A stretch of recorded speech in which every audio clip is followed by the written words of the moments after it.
Good day mga kalapatol. Ayan, gagawa tayo ngayon ng video kung paano yung paraan ko sa pagpares ng ating mga ating mga ibon, yung mga kalapatin natin. So yung mga nakaraang vlogs ko, pinapakita ko si yung dalawang Vandenbroek natin na kinokondisyon natin. Yun na, pagpaparesin na natin siya ngayon. Titignan natin kung magla-love making na ba silang dalawa. Kaya subaybayan nyo hanggang dulo ng video. Pakita natin yung mga paraan natin saka mga tips bilang newbie fancier. Yeah, 1, 2, 3. Let's go! So mga kalapatol, bago tayo mag-proceed sa topic natin na pagpapares ng kalapate, update muna tayo dun sa mga breeder natin, saka yung mga mga inakay nila. So ito nga si Popoy sa Basha. Ito na yung yung mga inakay nila. Itong dalawang to, yung sa yung sa pagsingsing natin ng kalapate, yun yung sinuotan natin dun sa vlog natin na pagsingsing ng kalapate. So ngayon si Basha, nag-itlog ulit siya eh. Ayan. May itlog na naman si Basha. Ayan, may dalawang itlog na naman si Basha. Ayan o, makikita nyo. Nagagalit si Popoy, tinutuka-tuka ako. Punta naman tayo kay ito si Catherine saka si Daniel. Ayan na yung mga inakay nila. So yung mga inakay nila na yan, na singsingan na rin natin yung mga yan. And na sila, 7 days. Ito naman yung kay Popoy sa Basha, 18 days saka 17 days. 18 days yung red check saka yung puti. 17 days. So yan, proceed nga tayo sa sa topic natin. Mga tol, bago tayo pumunta dun sa pagpaparesin natin, sana huwag nyo kalimutan mag-subscribe sa ating channel. Isang click lang yan para update kayo sa ating mga future videos, tips para sa pag-iibon.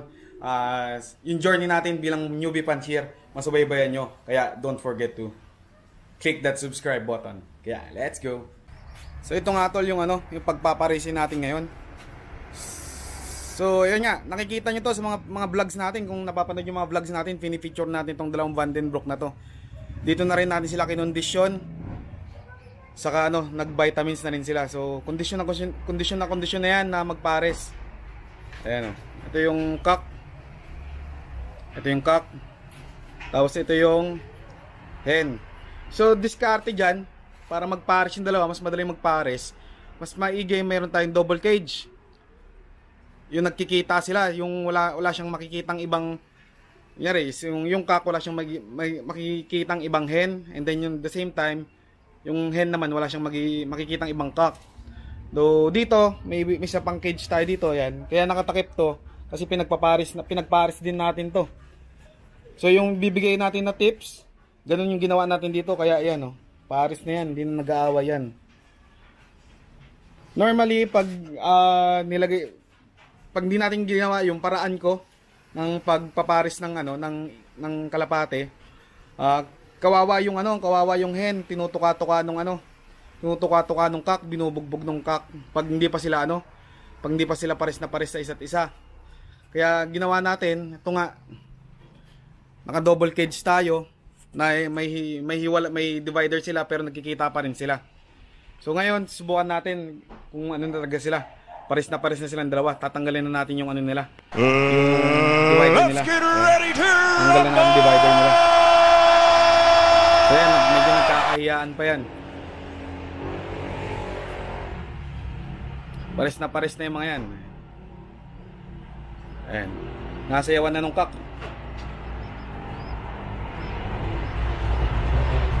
Ayan. Pares na yung dalawa na yan. Ay, yung mga magiging offsprings pala nila, yun yung laban natin sa SDR. Sa next year. Mga abot tayo siguro kahit dalawang clutch. Abol pa yan. So mainam nga, ganun nga gagawin natin. Katulad yan, hindi niya na binubugbog yung yung cock, hindi niya binubugbog yung hen. Kasi nga sila lang yung nagkikita ng dalawa, sila na yung nagpares. Do kahit hindi sila magkasama, may divider. Ano yan, tawag nito? Sila naman nagkikita. So siya lang yung kilala niya. Ayan, medyo mahiyaan yung cock. Tingnan natin. Ayun na, naghahalikan na yung dalawa. Ngayon mga tol, pag pares na yan, wala nang gulpihan yan, diretso yan, diretso labing-labing sila. Medyo nabubugaw natin eh. Ayan.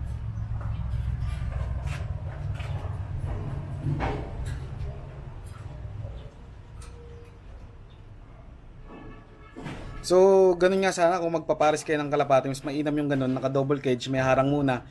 And make sure wala silang nakikitang ibang ibon, sila lang yung nakikita nila, silang dalawa lang na magkapares. Para pag tinanggal natin yung divider, pares na silang dalawa. And then ito bago natin pagparesin talaga, pagsamahin, itong bago natin tanggalin yung divider nito, talagang dumaan siya sa 1 month na natin. Yung 1 month na program natin sa pagkukondisyon ng mga breeders natin. So gagawa tayo ng separate na video para doon. I-explain ko yung i-share ko yung ginawa ko na conditioning sa kanila as newbie puncher. Ayan, medyo nabubulabog yung privacy nila.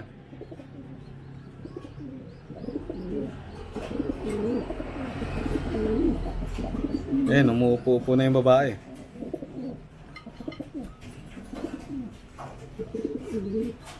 Di ba mga tol? Pares na yan.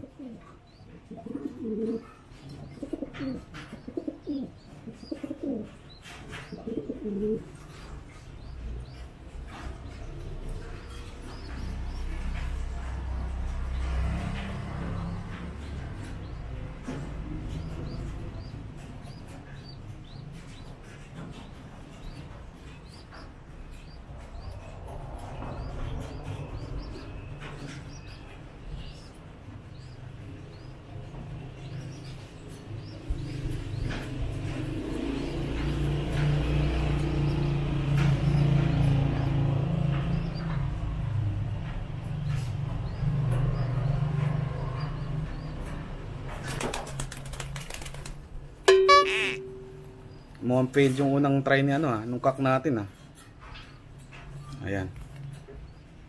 Uulit pa yan.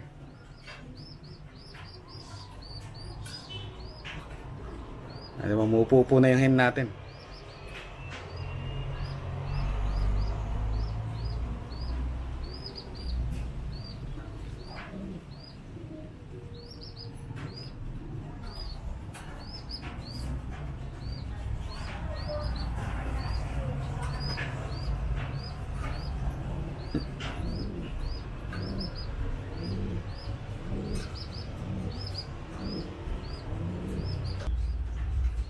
Yung mga tol, yung mga ganyan, yung mga pinagpapares natin, pag bigla nyo talaga sila pinagsama, hindi pa sila masyadong nagkakilala, talagang mag-gugulpihan yan. Pero kung makita nyo tulad sa mga breeders natin na to, matagal sila nagkikita, sila lang nagkakakitaan sa bawat isa, kahit may harang, pag pinagsama na sila, hindi na mag-gugulpihan yan. Talagang sila na para sa isa't isa.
So ganun lang mga tol, sana may sana gawin nyo rin ganun tip.